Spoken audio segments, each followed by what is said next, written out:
এই মুহূর্তে আমরা আছি উস্কাইন, মূলত কানসার রহমতুল্লাহ মাজার শরীফের ঠিক সামনে। আগামী মাসের 16 নভেম্বর একটা চিকিৎসা ক্যাম্প করার প্রস্তুতি নিচ্ছে, সেই সুবাদে মূলত আমরা আজকে কানসার দরবারে এসেছি।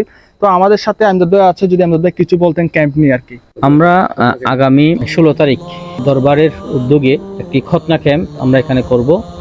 সেখানে আমাদের চন্দনাইশের আল সাকরা ডায়াগনোসিস সেন্টার এবং আমাদের পটিয়ার লাইফ কেয়ার স্পেশালাইজড হাসপাতাল, এই দুইটা প্রতিষ্ঠান আমাদেরকে বাস্তবভাবে সহযোগিতা করবে। আপনারা আশেপাশে যারা আছেন তাদের যদি এই ধরনের খতনার কোনো সমস্যা থাকে, তারা আপনারা কর্তৃপক্ষের সাথে যোগাযোগ করবেন। ইনশাল্লাহ আমরা সর্বোত্তম চেষ্টা করবো আমাদের পাশে থাকার জন্য। আজকে এটা ছিল জঙ্গলের ভিতরে আজকে ইসলামের বাতি হচ্ছে।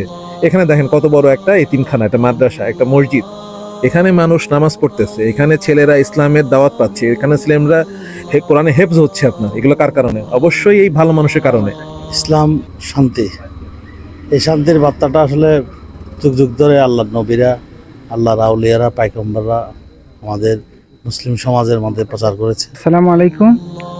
আগামী 16 নভেম্বর পীর তরিকত আলহাজ মাওলানা কামাল উদ্দিন সাহেবের ফজর শরীফ উপলক্ষে খতনা ক্যাম্পের আয়োজন করা হয়েছে। খতনা ক্যাম্পে আমাদের সাথে সার্বক্ষণিকভাবে সহযোগিতা করে যাচ্ছেন চন্দনাইশ আল সাকরা গ্রুপ, পটিয়া লাইফ কেয়ার হাসপাতালের এমডি ডাক্তার আমজাদ ভাই সহ যারা এখানে এসে আমাদেরকে ধন্য করেছেন, আমরা তাদের প্রতি কৃতজ্ঞ। তো আপনারা তো সবাই শুনেছেন, আগামী মাসের 16 নভেম্বর আল সাকরা পরিবার এবং পটিয়া লাইফ কেয়ার পরিবার থেকে বিশেষজ্ঞ ডাক্তাররা আসবে ফ্রিতে খতনা ক্যাম্প করার জন্য। মূলত এখানে যে ছোট ছোট বাচ্চারা আছে তাদেরকে ফ্রিতে সেবা দেওয়ার জন্য তাদেরকে দিচ্ছে মূলত এই সুযোগ। আগামী মাসের 16 নভেম্বর আপনারা চলে আসুন উস্কাইন, এই যে কানসার রহমতুল্লাহ দরবার শরীফ প্রাঙ্গণে।